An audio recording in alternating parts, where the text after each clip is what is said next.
Hi everybody, it's Lynn Hayes. Welcome back to my channel.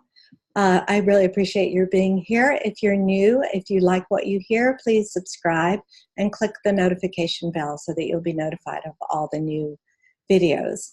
Every Monday I do an astrological update and I'll be hopping on from time to time with some other exciting news. So this week I just wanted to talk a little bit about the full moon. It's coming up the morning of the 19th.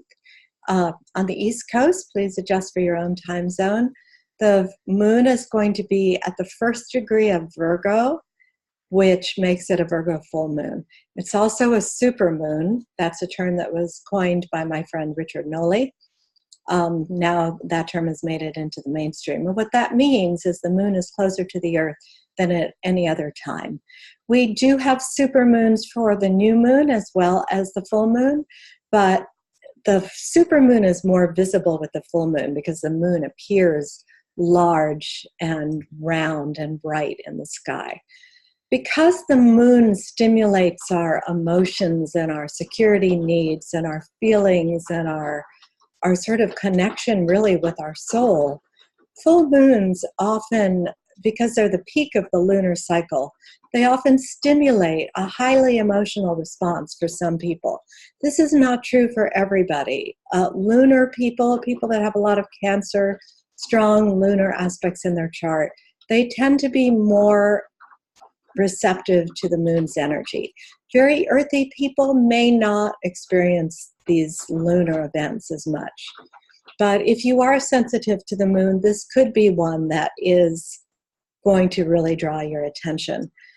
The sun and moon are both in the first degree of Virgo and Pisces. The moon is in Virgo, and the sun is in Pisces. The first degree, when a planet or a luminary first enters a sign, that's when it's at its most potent. So we have a full moon here that's potent by virtue of the fact that it's in the first degree, just moved into a sign, just getting our attention for the Virgo qualities of order and reason and analysis. And it's also powerful because it's a supermoon. So the moon is closer to the earth and we're more open to its energies. Because the moon represents the heart and our inner child, this could bring up any issues you may have around emotional security, physical security, especially with Virgo. The full moon is an opposition between the sun and the moon. So the sun is in Pisces, which is very imaginative and creative. The moon is in Virgo, which needs order, needs to have an understanding of how things work. And these two are not in balance now. So what we need to do to have a successful full moon in Virgo is learn how to integrate those two parts of our lives, learn how to let go to our creativity, learn how to open up to our spirituality, and still keep our 2 feet in the world and still be able to manage our resources and our mental gymnastics to a point where they don't take us out of the ability to sort of harmonize with the rest of our life. There's a lot of Piscean energy right now that's going to pull the energy of the full moon closer, more into the Pisces, sort of letting go, imagination, creativity, spirituality, transcendence, and less into the Virgo. But we do also have a lot of Capricorn energy. Venus has entered Capricorn. It's sandwiched here between Saturn and Pluto, all in Capricorn.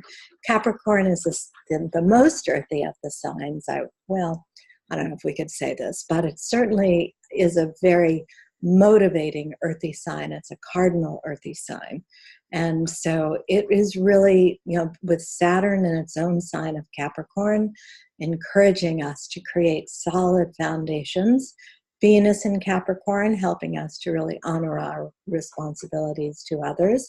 Pluto in Capricorn, which is conjunct Venus, creating some transformation, forcing us to look at the hard truths these are all the energies that we're going to be dealing with. So the energy of a lunation, as we call it, usually begins about 3 days before and lasts about 3 days after. So there's a little bit of a buildup, and we're in that period now.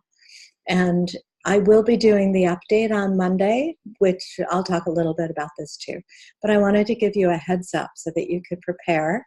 If you are somebody who likes to do a little ritual or a little ceremony around the full moon, the things to consider at this time are, where am I letting my need for security interfere or conflict or prevent me from really being able to have the kind of creative life that I want to lead, to really being able to infuse myself with spiritual trust and confidence and move forward in my life. So I hope you found this helpful, and I'll look forward to seeing you on Monday with more news. Thanks so much.